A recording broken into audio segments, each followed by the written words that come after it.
2 Timóteo, capítulo 1, versículos de 6 a 14, diz assim: Quero exortar-te a reavivar o carisma que Deus te concedeu pela imposição de minhas mãos. Pois Deus não nos deu um espírito de covardia, mas de força, de amor e moderação. Portanto, não te envergonhes de testemunhar a favor de nosso Senhor, nem te envergonhes de mim, seu prisioneiro, mas sustentado pela força de Deus, sofre comigo pelo Evangelho. Deus nos salvou e nos chamou com uma vocação santa, não em atenção às nossas obras, mas por causa do seu plano salvífico e da sua graça, que nos foi dada no Cristo Jesus antes de todos os tempos. Esta graça foi agora manifestada pela aparição de nosso Salvador, Cristo Jesus, o qual destruiu a morte e fez brilhar a vida e a imortalidade por meio do Evangelho, do qual fui constituído pregador, apóstolo e mestre.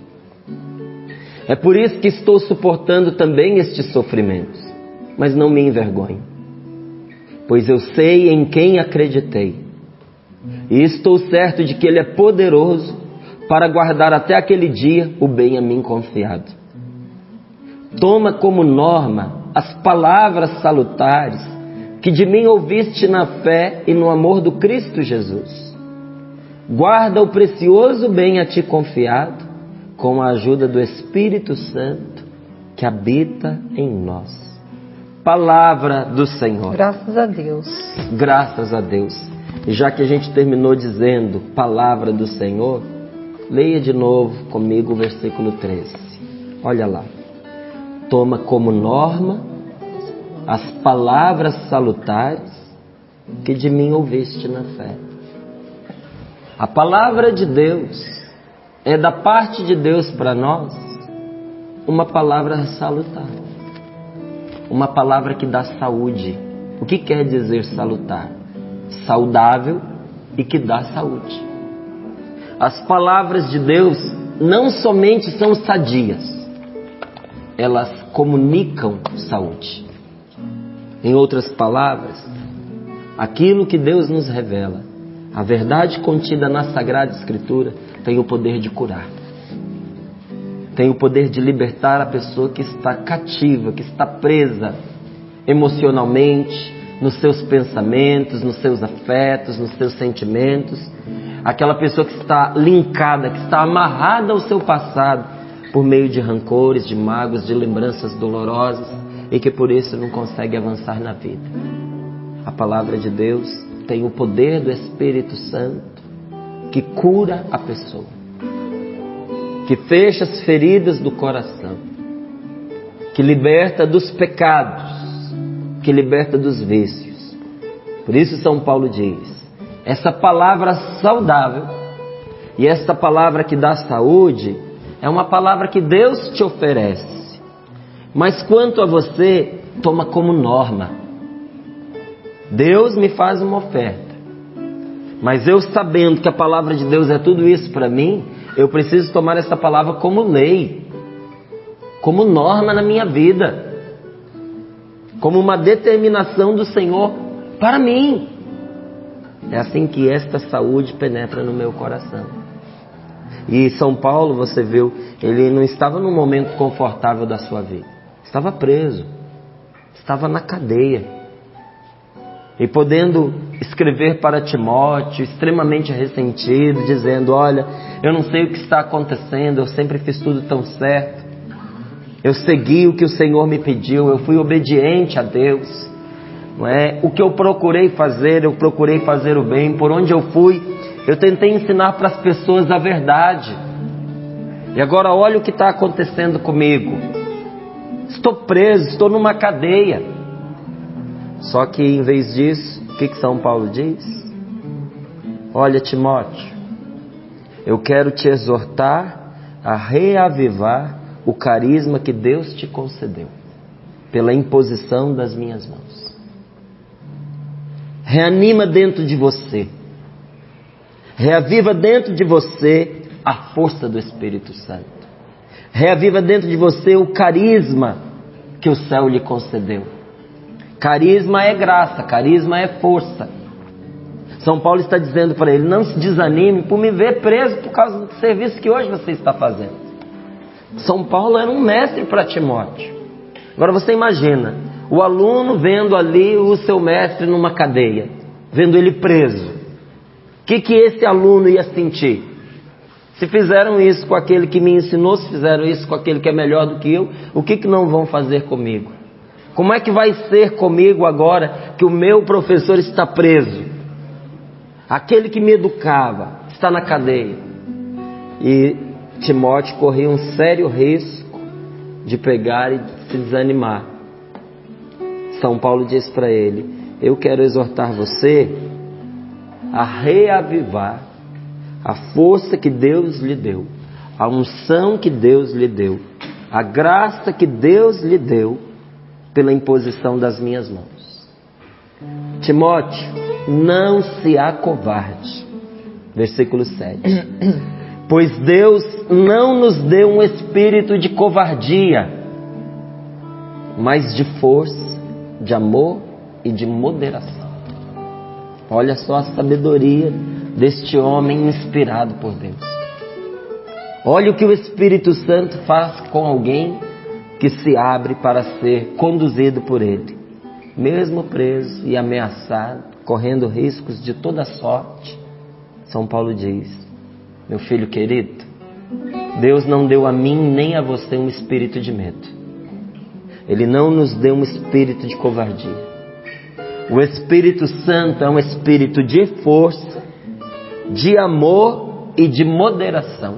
Por que de força, de amor e de moderação? Se uma pessoa que você ama está presa, o que você tem vontade de fazer? O que passa pela cabeça? Passa um monte de coisa. A pessoa fica tomada de dor. Aquela pessoa que eu amo, que eu quero tão bem, está longe de mim e eu não posso cuidar dela. O que será que ela está sofrendo naquela cadeia? Meu Deus, o que eu posso fazer para tirar essa pessoa de lá? Quanto mais tempo passa, mais sofrimento lhe é causado. Será que ela não está correndo algum risco de morte ali dentro? O que eu posso fazer por ela? E de tanto sofrer, a pessoa corre o risco de se desanimar. E se tem algum vínculo de amizade, de parentesco, até a preocupação pode entrar no coração daquela pessoa e ela ficar pensando: meu Deus do céu, eu que era amigo dela, será que eu não vou ser envolvido nisso? Será que tem alguma coisa que essa pessoa fez que envolve o meu nome e daqui a pouco vou estar eu também aí enrolado com a justiça? Será que tem alguma coisa escondida aqui em casa que pode me levar à prisão também? E o coração aflito vai se acovardando. Mas também pode ser que a pessoa, deixando-se levar pelos seus ímpetos, num impulso de zelo, de vontade de libertar a outra, venha a tramar a libertação desta pessoa pela força, de arrancá-la dali de dentro daquele presídio, daquela cela, a qualquer custo, e pagar com a violência que o outro recebeu. Então São Paulo diz: olha, você não deve se acovardar, mas você deve ter claro para você que o Espírito Santo é um espírito de força, mas não é de força agressiva e violenta, não é de força bruta, mas é um espírito de amor e também de moderação. A pessoa cheia do Espírito não é aquela que vai passando por cima de todo mundo. A força que o Espírito Santo nos dá é uma força que nos leva a nos controlarmos a nós mesmos. É uma força de autocontrole, é uma força de moderação. É uma força que nos leva a ter equilíbrio pelo amor que Deus planta dentro de nós. Então, meu filho, não seja covarde, tenha força dentro de você. Essa força que vem do amor, e seja uma pessoa moderada, seja uma pessoa equilibrada em tudo que você vai fazer, e não se envergonhe nem de mim, nem da palavra de Deus. Porque muitos vão surgir, para Timóteo, como surgiram para Timóteo, vão surgir para mim, vão surgir para você, para nos perturbar, para nos envergonhar, para nos ameaçar. E o que nós vamos fazer nesse momento? Vamos nos deixar guiar pelo Senhor, sustentado pela força de Deus. Existe um sofrimento que acompanha todo aquele que quer obedecer à Sagrada Escritura. Cumprir a palavra de Deus não é fácil, mas é possível. Pode não ser simples, muitas vezes, mas é sempre saudável, sempre faz bem e sempre faz feliz. Aí você diz, olha, você falou uma coisa séria, Márcio, não é fácil. Como é que eu vou fazer então? Se você sabe que não é fácil, não conte apenas com as suas forças. Conte com a força do Espírito Santo, que vai te levar ao cumprimento da vontade de Deus. Olha o que diz a palavra, sustentado pela força de Deus. Não é sustentado pelas suas capacidades humanas. Não é sustentado pela sua automotivação. Estou muito motivado, sou uma pessoa boa. Eu vi que Jesus Cristo deu o melhor exemplo. Vou seguir Jesus. Isso é automotivação. Tomara que continue. Porque se você vai seguir Jesus, maravilhoso, vai ser sempre bom. Só que enquanto a gente só vai no segmento de nosso Senhor Jesus Cristo, motivado com uma força humana, a gente rapidinho desiste, né, Paulo? A gente desanima, porque tá além das forças que a gente tem. Seguir nosso Senhor Jesus Cristo nestas coisas imensamente humanas, extremamente humanas, porque Jesus foi homem por inteiro, foi homem de verdade, e tudo o que ele fez foi humano e possível de ser realizado por um ser humano. Essas coisas humanas que Jesus realizou, eu e você, que somos humanos, não fazemos se Deus não nos sustentar. Porque o pecado, ele nos destruiu, nos deformou, nos machucou, nos desconfigurou. O pecado, ele deformou a imagem e semelhança de Deus em nós. Aquilo que deveria ser natural para a gente realizar, se tornou algo difícil, porque o pecado influenciou a nossa vida. Está presente dentro do nosso coração e nos arrasta para onde nós não queremos ir. É como uma pessoa que traz ali uma limitação, uma deficiência. Na natureza comum, na natureza humana, a pessoa ela foi constituída para poder andar, para poder subir, para poder escalar. Mas se a pessoa traz uma deficiência no seu corpo, aquilo que é natural para muitos, para ela se torna difícil, às vezes impossível de realizar. Porque algo afetou a sua estrutura física. Então ali ela tem uma limitação. O pecado não afetou apenas a nossa estrutura física. Ele afetou o ser humano por inteiro. Ele nos afetou por completo. Em todas as áreas da nossa vida. Sem uma força divina, a gente não consegue fazer o que é certo. A gente não consegue fazer o que é bom. E a gente não se magoe quando as pessoas viram para você e dizem assim, olha, vê se cresce. Ou quando alguém diz para você, olha, está na hora de você amadurecer. Está na hora de você crescer. A gente costuma se ressentir por causa desse tipo de comentário.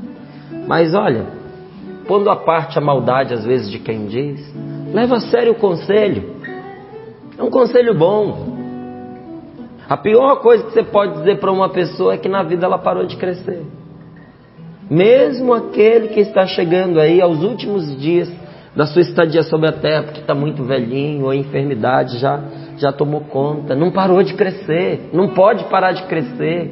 Seus dias ainda não se completaram, e como é bom você ver ali um vovô, uma vovó, realizando seus trabalhos com eficácia, com eficiência, com propriedade. Né? E isso independe de idade até. Esses dias aqui a gente tem feito algumas construções aqui em Cachoeira Paulista e precisava ser posta uma porta ali na casa.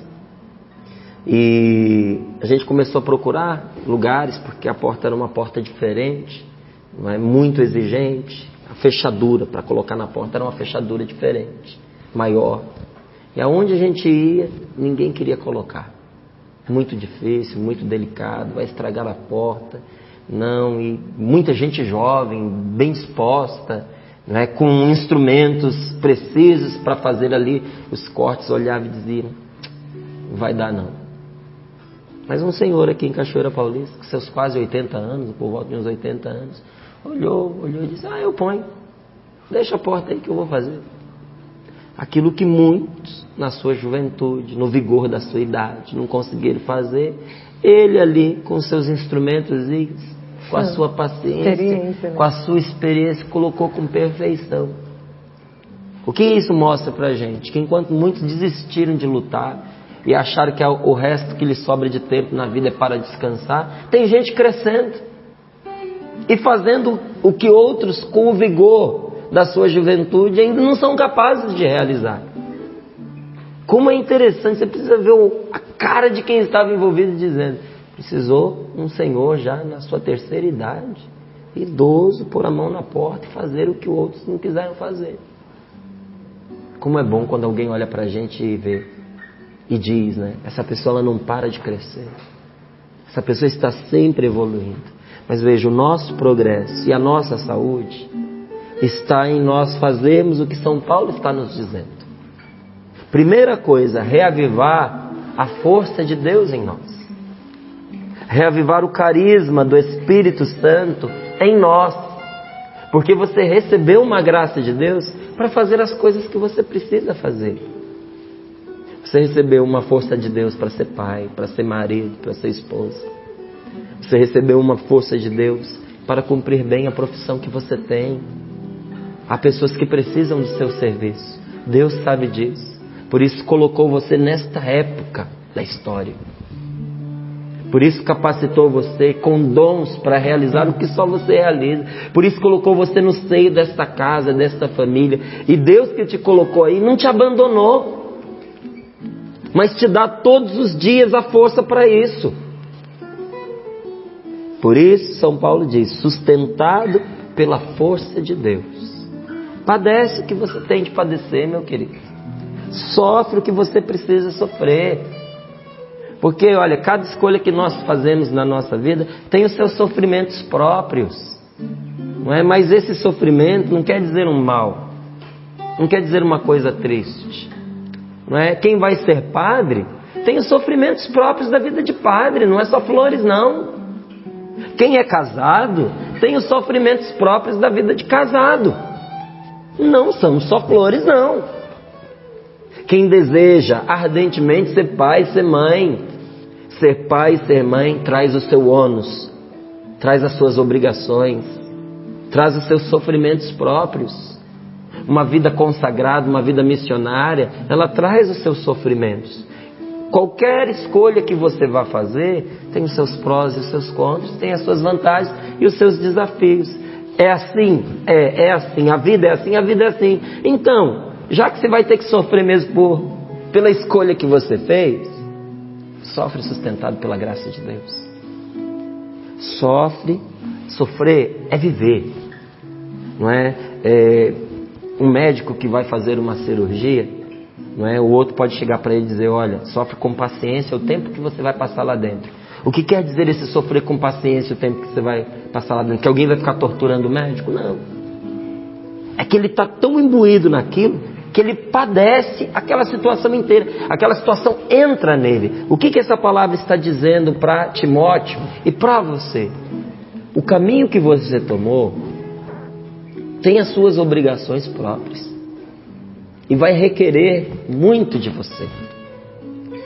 E já que você vai ser requisitado, e já que você vai ter que arregaçar as mangas, trabalhar, e muitas vezes padecer noites de dedicação, incompreensões, você vai topar com situações que te superam, você vai ter que aprender coisas novas, porque você está entrando em algo novo, e você não conhece tudo que está ali. Você vai ganhar experiência ainda. Isso vai lhe trazer um sofrimento bom, mas é sofrimento. Já que vai ser assim, sofre, sustentado pela graça de Deus.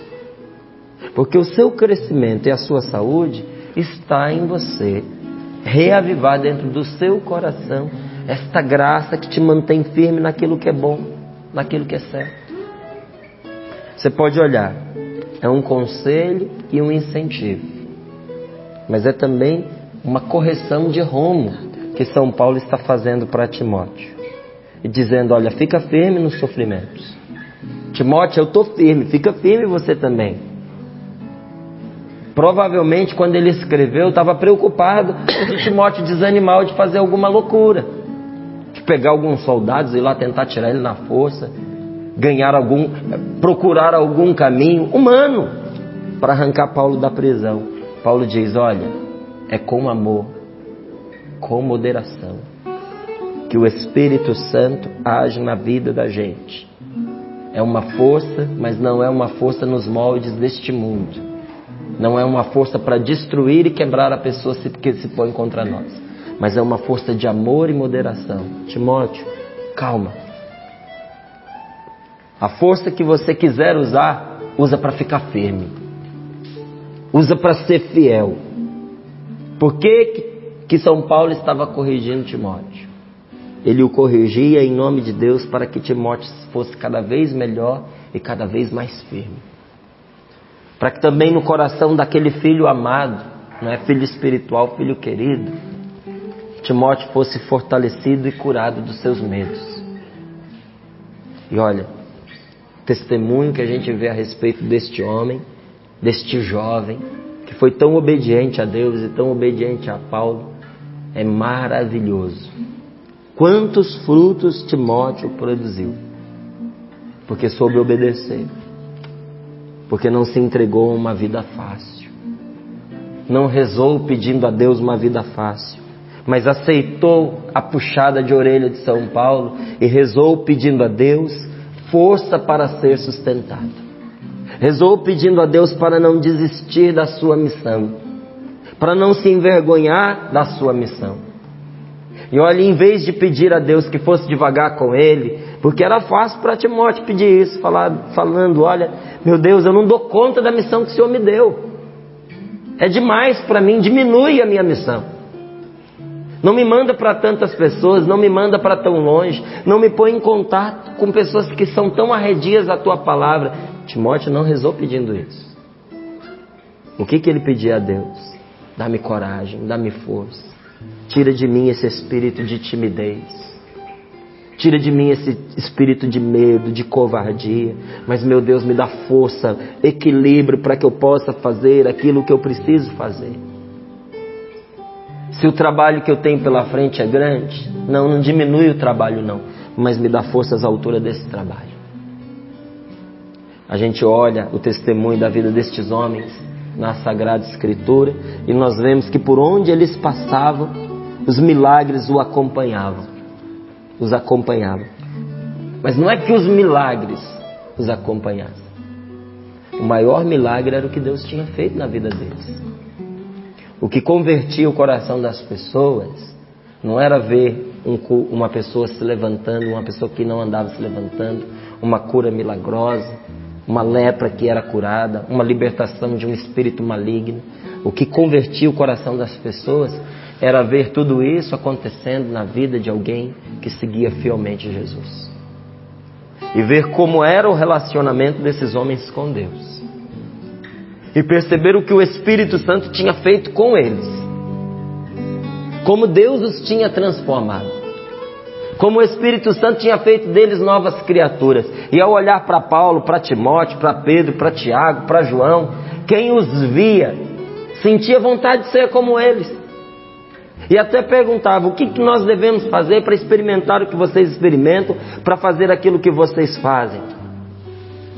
Pedro respondeu essa pergunta, é pela graça do Espírito Santo, é pela força do alto, que vocês também podem ter, se vocês quiserem, se vocês pedirem. O verdadeiro milagre era o que Deus tinha feito na vida de cada um deles. Aí a gente vai percebendo que a vida deles não foi uma vida de tranquilidades. Pedro morreu crucificado. São Paulo passou por tantos sofrimentos, enfrentou a morte tantas vezes, e uma das vezes que ele enfrentou a morte, que só não mataram porque acharam que ele já estava morto. Foi abatido a pedradas. Você já imaginou você ser preso, amarrado e apedrejado até a morte? Você já tomou uma pedrada? Seria para desanimar muita gente. Não, apedrejaram São Paulo, quase morreu, mas uma vez que não mataram, ele se levantou e continuou com mais empenho e mais vigor do que ele tinha antes. Aquele drama não foi suficiente para desanimá-lo. Uma vida fácil, gente, não faz a gente crescer. Não faz. Se você está experimentando sofrimentos nesses dias, se Deus tem permitido que alguns obstáculos entrem na sua vida, entenda que desses obstáculos Deus pode tirar o melhor de você, pode fazer você se superar, pode fazer você se vencer, pode fazer você crescer. É uma alegria para a gente quando a gente descobre que é capaz de fazer algo que antes a gente não sabia que podia. Você pensar, nossa, eu tenho talento para isso, eu tenho dom para essa coisa, olha o que eu fiz, veja como ficou bom. A gente está mostrando para todo mundo, porque é a alegria da descoberta, não é só o trabalho que está bom, não. Eu descobri que eu dou conta, que eu tenho uma capacidade para isso. Pensei que eu ia, com muito custo, fazer algo mais ou menos, ficou bem feito. É tão gostoso quando Deus vai nos conduzindo a esse tipo de superação. E isso em trabalhos, mas isso... Se em trabalhos a gente já se sente tão realizado, imagina quando esse crescimento é no que a gente é e não no que a gente faz. Agora há pessoas que diante dos dramas da vida, elas procuram sempre evitar as dificuldades. Não querem mover um dedo para poder mexer naquilo que é doloroso, naquilo que é exigente, naquilo que é castigante. Se uma situação envolve uma renúncia, ela não quer estar envolvida. Você vê aqui São Paulo diz, o Espírito que nos foi dado, que é o Espírito Santo, ele é espírito de moderação. Deus não nos deu um espírito de covardia, ele nos deu um espírito de moderação. Tem gente que quando percebe que aquilo que a espera exige dela que ela se controle, não quer saber, não quer fazer sacrifícios. Mas as dificuldades e o trabalho, eles nos conduzem a um crescimento. Olha, renúncia, autocontrole, sacrifício são os únicos caminhos pelos quais a gente consegue crescer. Não tem outro. Não é quando a gente vai andando aí por um caminho fácil, confortável, que a gente vai crescendo como pessoa. A gente cresce no momento que a gente se determina a abrir caminho onde ele não existe. E é assim que algumas pessoas vão sendo eternizadas. Você já percebeu que esses grandes nomes da humanidade são famosos por causa de uma coisa que fizeram? Podem até ter feito muitas, mas são famosos por uma coisa que fizeram. Se você fala em Thomas Edison, você já se lembra logo da invenção dele, que revolucionou o mundo. Se você fala de Sabin, você já lembra logo da vacina que ele inventou. Você sabe alguma coisa mais a respeito da vida desse homem? A gente não sabe, não é verdade? Não lembra. Não é? Até nos aspectos negativos, quando você fala de Napoleão Bonaparte, o que você sabe dele? Sabe que ele foi um grande general. O que ele fez de eficaz? Não vou dizer de bom, porque ele foi terrível. Não é? O que ele fez de eficaz? Foi um excelente general. Não é? O que Hitler fez que o tornou tão famoso? Foi esse líder terrível, macabro, que passou pela história da humanidade. Uma coisa que a pessoa fez de diferente é que deu ali um aspecto, que a marcou, que deu a ela relevância, que criou para ela uma identidade. Quando Deus nos chama para seguir o seu caminho, Ele tem sempre algo que é próprio para nós, específico para nós. E muitas vezes Deus vai nos levar, gente, por um caminho que ninguém ainda passou. E quando chegar ali naquele caminho, nós vamos ter que abrir a estrada com as nossas próprias mãos. E nesta hora, se nós não estivermos sustentados pela força de Deus, nós não vamos conseguir prosseguir. Não vamos.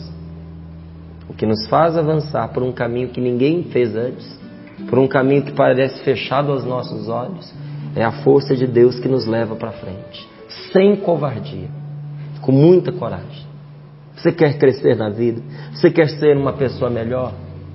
Aceite a graça de Deus. Aceite a instrução que Deus lhe dá. Aceite a força que o Espírito Santo quer lhe dar. A gente já fez a experiência da nossa força, a gente sabe qual é o limite dela. Que tal a gente se abrir a uma força que nos supera? Que força é essa? É a força da santidade, é a força da bondade, é a força do amor, da moderação, é a força do autocontrole, é a força da renúncia, é a força da coragem de enfrentar o sofrimento. Aceite que Deus te coloque no prumo e aceite com isso a força que Ele lhe dá. Porque quem é de Cristo, quem é de Jesus, não vive da própria força. O cristão, ele não vive da própria força. A sua força não está nas suas capacidades humanas. A sua força não está no seu poder psicológico, no seu poder mental.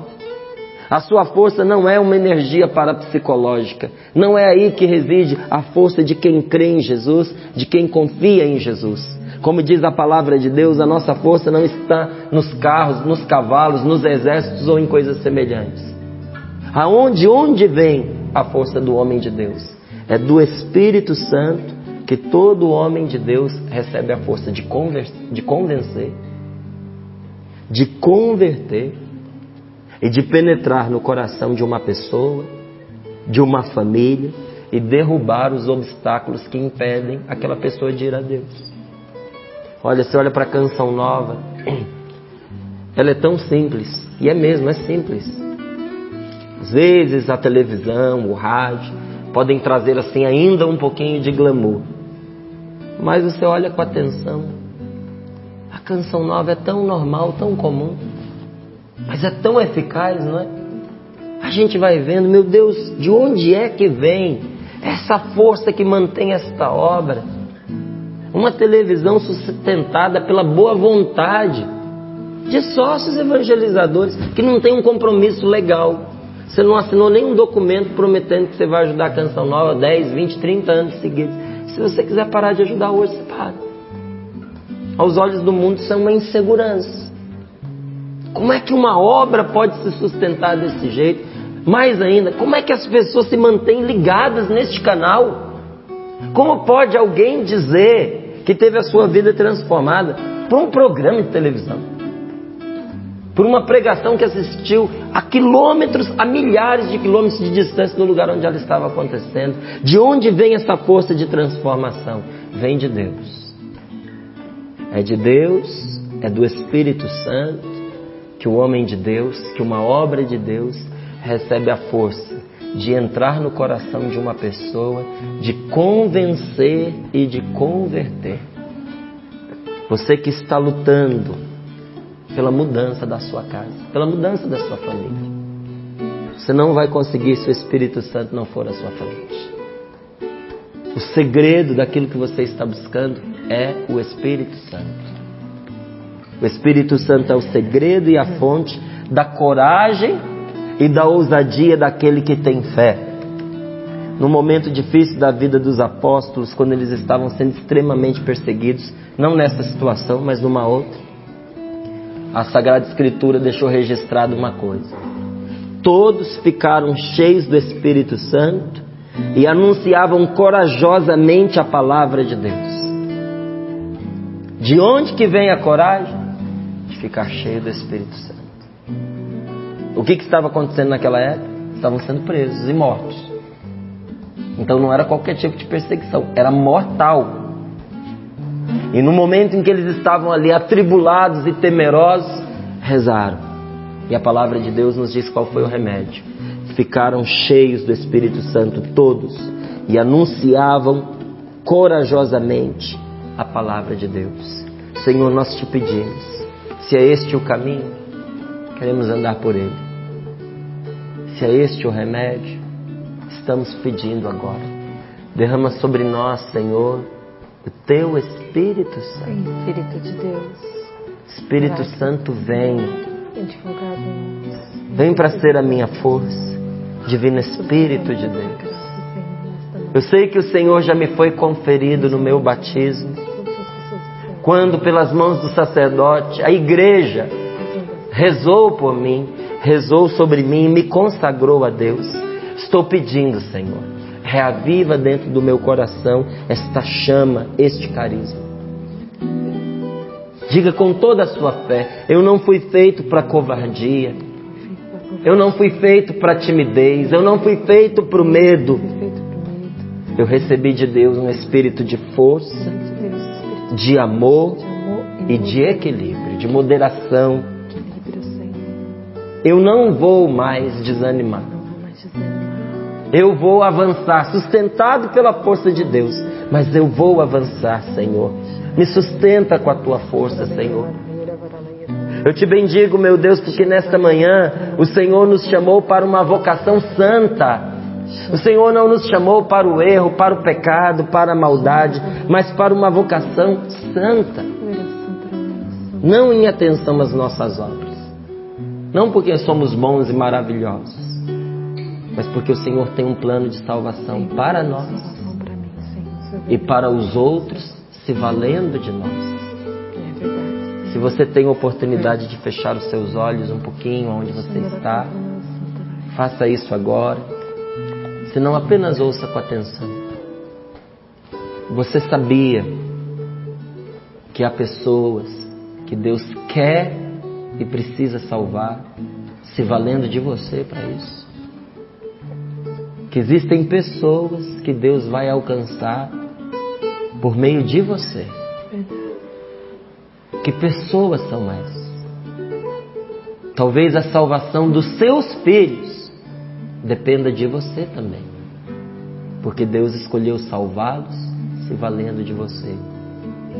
Então peça a Ele agora: meu Deus, eu preciso dessa força e dessa eficácia que me faz entrar no coração destas pessoas para convencê-las e convertê-las não a mim, mas a Ti, meu Deus. Eu não vou me envergonhar do Senhor querer me usar. Eu não vou me envergonhar da Tua força e do Teu chamado, da vocação que o Senhor tem para mim. Enche-me com Teu Espírito Santo, Senhor. Enche-me com Teu Espírito, Senhor. Porque eu sei em quem eu acreditei. O Senhor é poderoso para me guardar e me fortalecer.